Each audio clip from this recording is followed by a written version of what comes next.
So, you see a picture like this. You see a man like this on the side of the road. Thoughts come to your mind immediately. I mean, you see this and you can't help. I know it sounds bad, but a lot of times we just can't help but to make a judgment.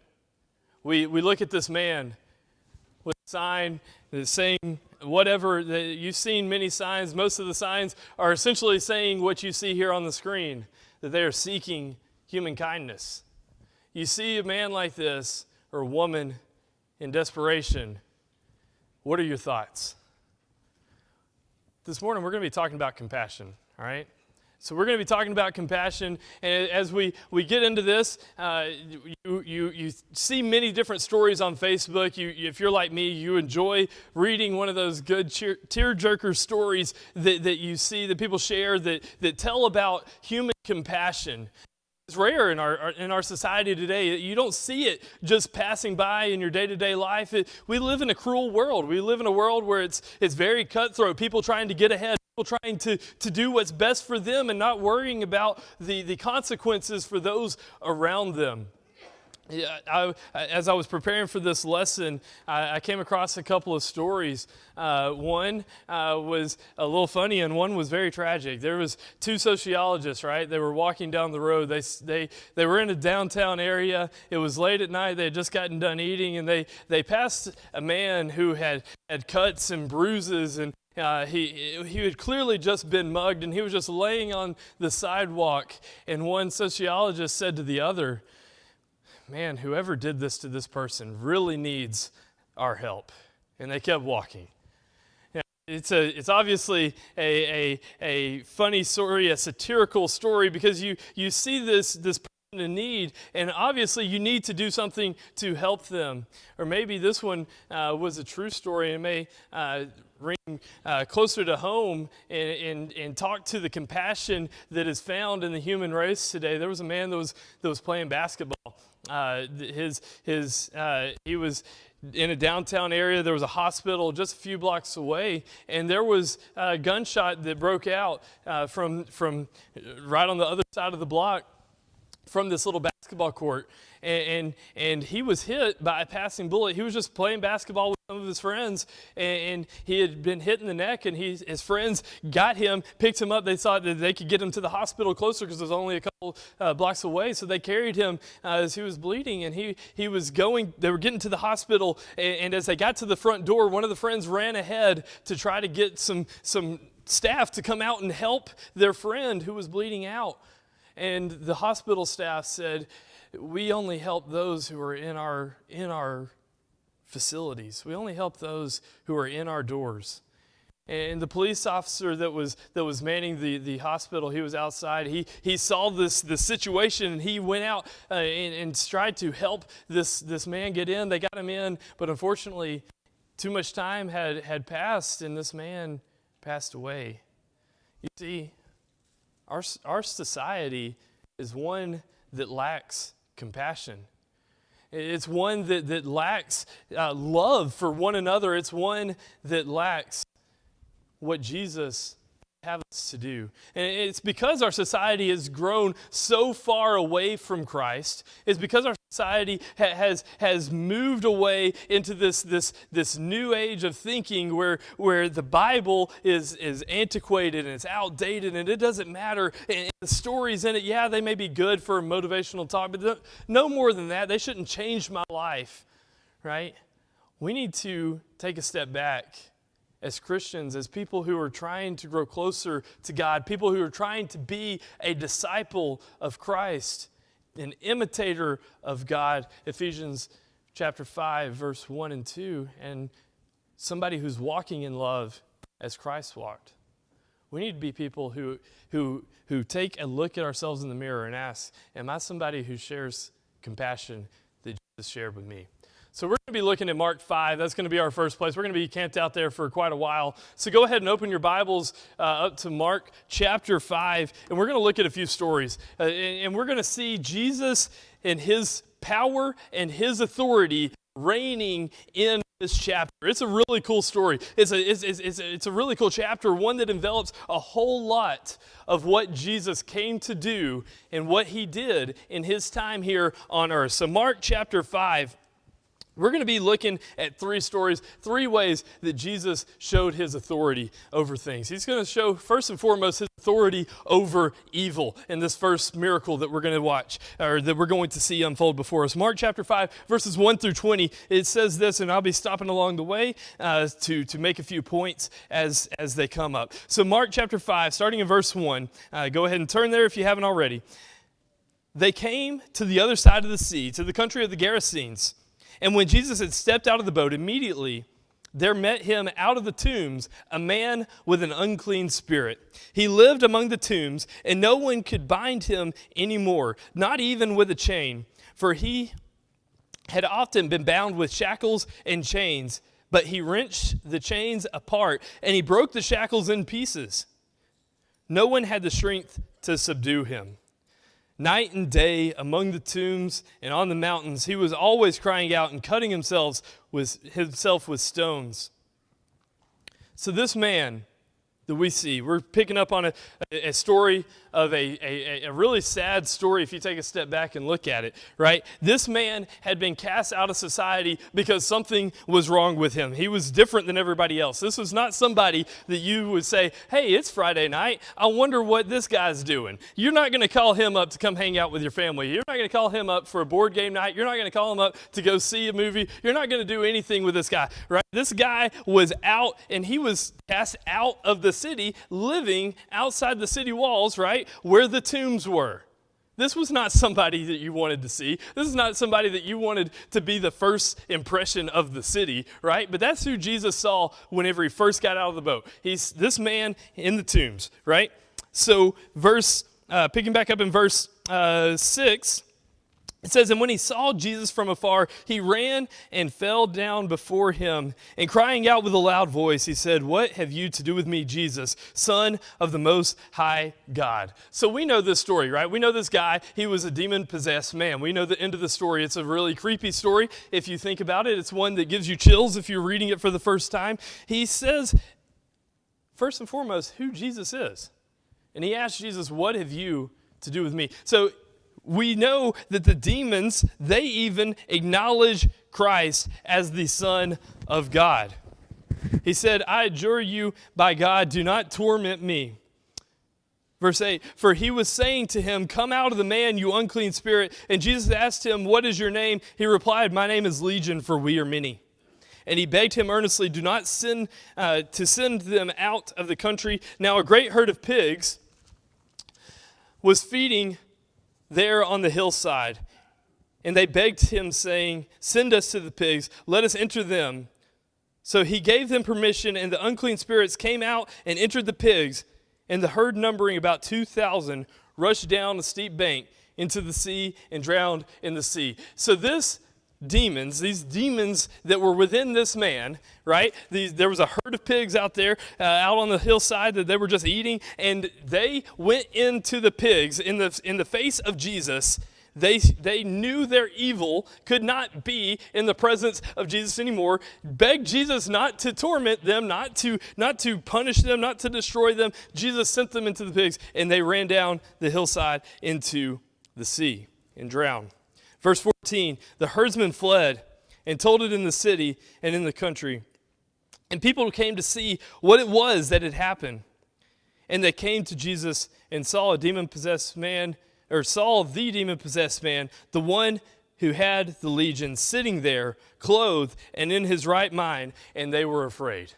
Now, I want you to think to yourself, you had been in this city, you had known this guy's backstory, you had known what had happened to him, what caused the city to say, you know what, this guy is not worth being in our town anymore. You knew everything that led up to this point of him being chained up, breaking those chains, getting stronger chains, breaking those chains. You knew all of this leading up, all these evil things that he had been saying to people, right?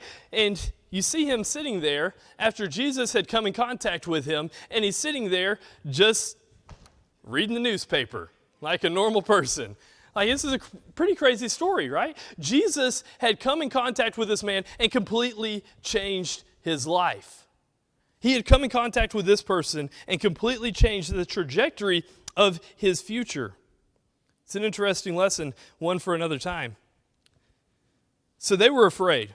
Verse 16, and those who had seen it described to them what had happened to the demon-possessed man, to the pigs, and they began to beg Jesus to depart from their region. You know, this guy, Jesus, he just healed this man. He completely changed our town. We don't have this guy out in the tomb, so naturally we want to run him out of here, right? So and he was getting into the boat, and the man who had been possessed with demons begged him that he might be with him. This man, his life was changed, right? His life was radically changed by this interaction with Jesus Christ. And he said, I want to go with you. I want to be a follower of yours. I want to be where you are. And what does Jesus say to him? He said in verse 19, and he did not permit him, but said to him, go home to your friends and tell them how much the Lord has done for you and how he has had mercy on you.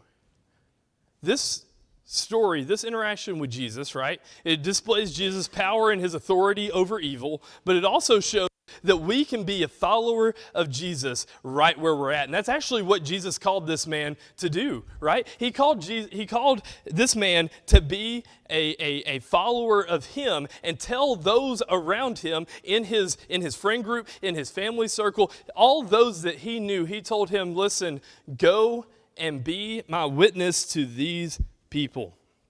Verse 20, and he went away and began to proclaim in the Decapolis how much Jesus had done for him, and everyone marveled. So we see Jesus displaying his power, his authority over evil. Next, we're going to see his story. There we go. Where Jesus displays his authority over disease. All right. So verse 21 is where we're going to pick up, and it's going to kind of be a jump into one story, take a pause, do a sidetrack on another story, and then jump back into that story later. But we're going to look at this instance that he came in contact with this woman. But first, we're going to look at verse 21. A man came to Jesus, and when Jesus had crossed again in the boat to the other side, a great crowd gathered about him. And he was beside the sea. Everywhere Jesus was going, right? People had known, people had heard about what he was doing, and people wanted to see what Jesus was all about. Now, this is a side point. I'm making several Hunter Kennamer observations as I go through this lesson. My youth group kids are laughing at me because they're really used to this. But listen, these people in the first century, yeah, they had Jesus in person right there. But the thing that really stands out to me is that people knew who he was, and people wanted to see what that was about, and people wanted to come and be a part of it. What are we doing to make sure that happens today? That's just food for thought for us. What are we doing to draw people here? What are we showing in our lives that makes people want to say, listen, that Jesus guy probably has something that's good for me. That Jesus guy probably has something that can change my life. That Jesus is somebody that I want to come in contact with. We need to do a better job of showing our faith to those around us. Let's pick back up in our story. Verse 22, then came out one of the rulers of the synagogue, Jairus by name, and seeing him, he fell at his feet and implored him earnestly, saying, my daughter is at the point of death. Come and lay your hands on her so that she may be made well and live. So we see a desperate father, right? Come to Jesus. In verse 24, and he went with him. Jesus cared about this man in his situation and his daughter who was on the point of death, right? And as he was going, a great crowd followed him and thronged about him. So once again, this crowd didn't just come to see him. They wanted to go with him to witness what all he was going to do. And there was a woman who had a discharge of blood for 12 years and who had suffered much under many physicians and had spent all that she had and was no better, but rather grew worse. Guys, we know some people like this. You may know somebody like this who has gone through every medical procedure that they could, has gone and seen all the specialists, all the people that are supposed to be the world-renowned medical masters of whatever field they're in, right? But she had not gotten better, but had gotten worse. So she had heard the reports, verse 27, about Jesus and came up behind him in the crowd and touched his garment. So she had heard about Jesus, right? Just like all these other people, she had heard about Jesus, this God in the form of a man, the Son of the Most High God is what Legion had called him just earlier in this chapter. She had heard about him, and she wanted to come to him. For she said, even if I touch his garments, I will be made well. And immediately the flow of blood dried up, and she felt in her body that she was healed of her disease. And Jesus, perceiving in himself that power had gone out from him, immediately turned about in the crowd and said, who touched my garments? Now this was a huge crowd, right? It says that they were pressing in on all sides. So he asked his disciples, who was it that just touched me? And his disciples said, you see the crowd pressing around you, and yet you say, who touched me? And he looked around to see who had done it. But the woman, knowing what had happened to her, came in fear and trembling and fell down before him and told him the whole truth. And he said to her, daughter, your faith has made you well. Go in peace and be healed of your disease. Now we know today, we don't have Jesus walking around with us, right? We don't have the ability to be miraculously healed of our afflictions, miraculously healed of cancers. We know many people that are close to us that we wish had the opportunity that this woman had, right? That had the opportunity to be healed and everything be made well again. But Jesus shows his authority over disease in this instance. And we need to remember that. We're going to come back and talk about this in just a little bit. And finally, in this chapter, we started talking about this really worried father, remember? We saw him. He came up and said, listen, my daughter is about to die. Come and see her and tend to her so that she may be made well again. And that's where we're going to pick back up in our story. Verse 35. While he was speaking, there came from the ruler's house some who said, your daughter is dead. Why trouble the teacher any further? But overhearing what they said, Jesus said to the ruler of the synagogue, do not fear, only believe. You see, Jesus knew the end story. Jesus knew what was going to happen, and he wanted this man to not lose heart, even though he just received the most tragic news a parent could receive. Do not fear, only believe. And he allowed no one to follow him except Peter and James and John, the brother of James. They came to the house of the ruler of the synagogue, and Jesus saw a commotion, people weeping and wailing loudly. So this man, being the ruler of the synagogue, naturally had people that he was close to, people that he attended to or whatever. They came to him, and they were caring for him by weeping with this family in need. Verse 39. And when he had entered, he said to them, why are you making a commotion and weeping? The child is not dead, but sleeping. So they, having done the medical analysis and looked at this child and didn't find a pulse, wasn't breathing, they laughed at him, verse 40. They laughed at him. But he put them all outside and took the child's father and mother and those who were with him and went in where the child was. Taking her by the hand, he said to her, Talitha kumai, which means, little girl, I say to you, arise. And immediately the girl got up and began walking, for she was 12 years of age. And they were immediately overcome with amazement. And he strictly charged that no one should know this, and told them to give her something to eat. Jesus displays in Mark chapter 5, Jesus displays his power, his authority over evil, over disease, and over death. And that's something that we need to remember as we go through our lives, as we go through our day-to-day interactions with people around us who are hurting, who are lost. We need to remember that, and we need to share that love and that hope with them. Now, that's not where our lesson's going to end, but we're going to go over to Matthew chapter 9, where Jimmy had read for us this verse. We're going to take a little sidestep here, and then we'll be coming back to Mark chapter 5. So put a marker in Mark 5, because we'll be coming right back there. So Matthew chapter 9, a similar situation of Jesus traveling around and being impressed by people on all sides. Starting in verse 35. And Jesus went throughout all the cities and villages, teaching in their synagogues and proclaiming the gospel of the kingdom and healing every disease and affliction. And when he saw the crowds, he had compassion for them because they were harassed and helpless. Jesus saw these people who were hurting, these people who were desperate, and he had compassion on them. It says they were like sheep without a shepherd. This terminology is one that we see through the Old Testament, right? We see we sing a song, right? I am a sheep and the Lord is my shepherd. We know this terminology of the sheep and shepherd.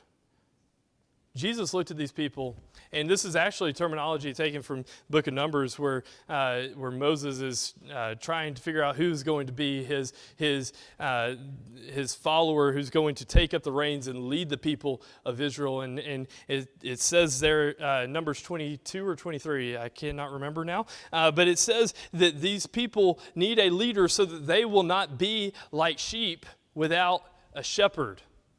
Right? Jesus saw the crowds, saw all the pain, all the hurt, all the sorrow that was encapsulated within this crowd, and he saw them like sheep without a shepherd. We are called to be little shepherds going through life, helping to lead the people. And Jesus is going to touch on that in just a second. In verse 37, it says, Then he said to his disciples, The harvest is plentiful, but the laborers are few. Therefore, pray earnestly to the Lord of the harvest to send out laborers into his harvest. Jesus saw two things. He saw a plentiful harvest, right? And that text is really small. He saw a plentiful harvest, and he sees the people that are harassed and hurting and helpless, and he sees them without a shepherd, without guidance in their life, and he sees that they need direction, that they are lost and helpless without anywhere to go. But the problem is, the bigger problem is this. This clicker does not like me today. That he sees few laborers. You see, it could be that people were looking around and asking, well, whose job is this to take care of these people? It's not mine. I'm not a minister. I'm not an elder. I'm not a deacon. It's not my job. It could be that they are looking around and saying, listen, I'm just little old me. I can't do anything to help these people. I am not capable of sharing the gospel with other people. I'm not capable of leading people to Christ. But Jesus says, listen, if we go back over to Mark chapter 5, actually, to the man who had literally just met Jesus, right? He had no interaction with Jesus up to this point, to our knowledge, as far as we know, right? He didn't know anything about Jesus. He begs Jesus to let him go, but what did Jesus tell him to do? Verse 19, he didn't permit him to go with him, but he said, go to your friends and tell them how much the Lord has done for you and how he has had mercy on you. Guys, we as people who are seeking to grow closer to God, who I pray have become Christians, we are people who are capable of going out and tending to the harvest, because God needs us to tend to the lost, all right? But the problem is we tend to focus on the problem, right? But Jesus is always focused on the person.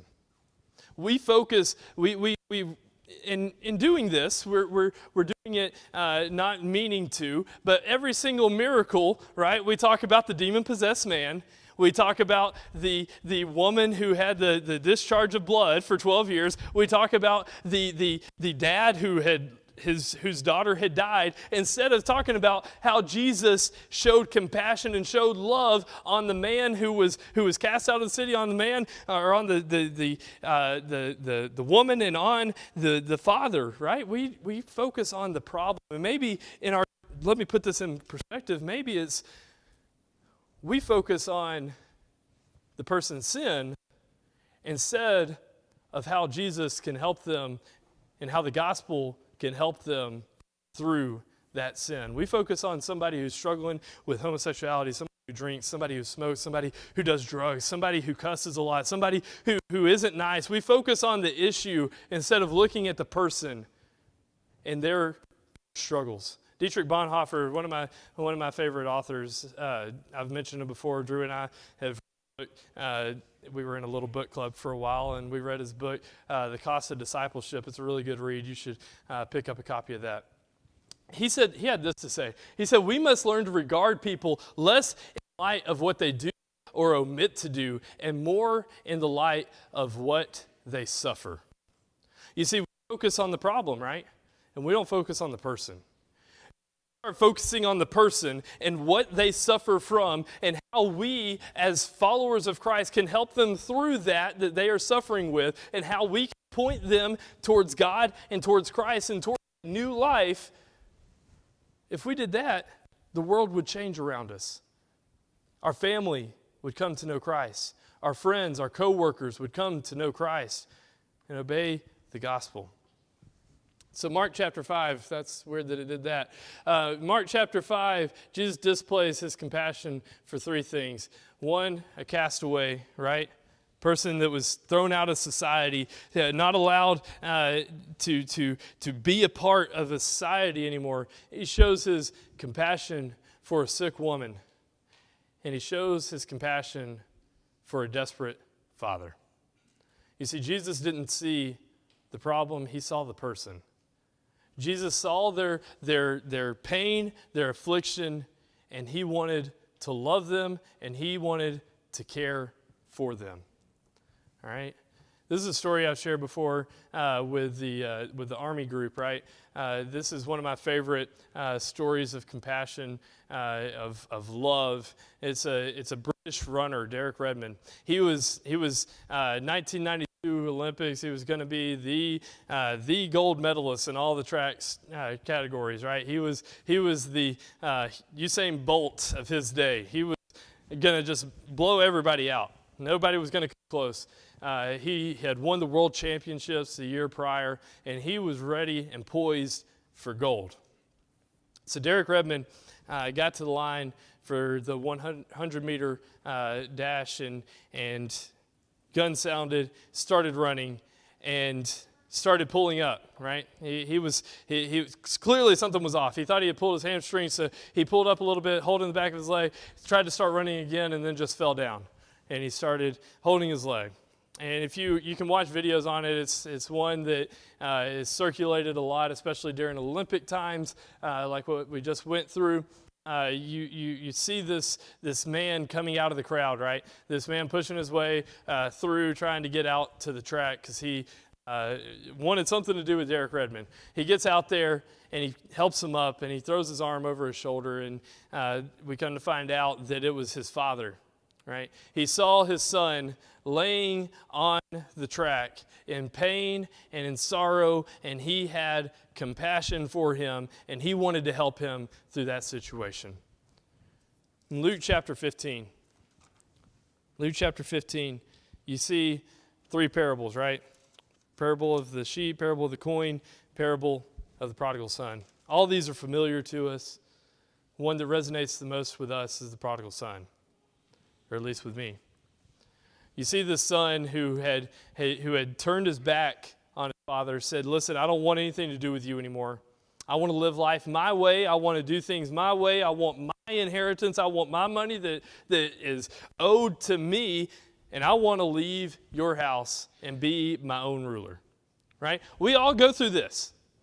Whether or not you have come to this point in your life yet, you have gone through this, if you're a Christian, right? You realize at one point you were this son who said, I want to live life my way. And you go into the city and you live however you want to live, right? But we see in this story in Luke chapter 15, we see that he ends up in a desperate situation, looking at the food that the pigs were eating, the slop from the table, right? And he was saying, if only I could eat that food. He was in a desperate situation. So he said to himself, picking up in verse 17 of Luke chapter 15, but when he came to himself, he said, how many of my father's hired servants have more than enough bread, but I perish here with hunger? I will arise and go to my father, and I will say to him, Father, I have sinned against heaven and before you. I'm no longer worthy to be called your son. Treat me as one of your hired servants. Listen, if you're a Christian, this is the mindset that you need to have, right? This is the mindset. Maybe you haven't, or maybe you've lost this mindset. You at one point, if you're a Christian, you've at one point gone through this thought process saying, listen, I am lost. I am helpless here. I need to be a servant of God. Maybe you've lost that mindset, and I want to challenge you to get back to that. Let's pick back up here. Treat me as one of your hired servants, verse 20. And he arose and came to his father, but while he was still a long way off, his father saw him and felt, our word for the morning, compassion on him, and ran and embraced him and kissed him. And the son said to him, Father, I have sinned against heaven and before you. I'm no longer worthy to be called your son. But the father said to the servants, bring quickly the best robe and put it on him, put a ring on his hand and shoes on his feet, and bring the fattened calf and kill it, and let us eat and celebrate. For this my son was dead and is alive again. He was lost and is found. And they began to celebrate. We have a great opportunity, right? Turning this compassion talk from what we need to be doing to looking at ourselves. We have this great opportunity to be loved by our Heavenly Father if we merely accept the state that we're in. And once we accept that state, just like the son did, once we accept that, we'll say, listen, I want to live as a servant for my Father because they're well taken care of. Right? We can have that, and once we have that, we need to be showing that and showing that possibility to a hurting and lost world around us. This morning, I don't know what situation you're in, whether you're in that situation where you're lost currently, or whether you're in a situation where maybe your heart has been hardened and you've lost that you once had when you became a Christian. Maybe you haven't been serving God the way that you need to be. Maybe you haven't been sharing the gospel with those that you've come in contact with in your day-to-day lives. I don't know what your need is. Maybe you're struggling with it doesn't matter. We have people here that love you, people here that want to care for you, and people that want to pray with you and help you through your life, and ultimately people who want to go to heaven with you. If you have a need, please come as we stand and as we sing.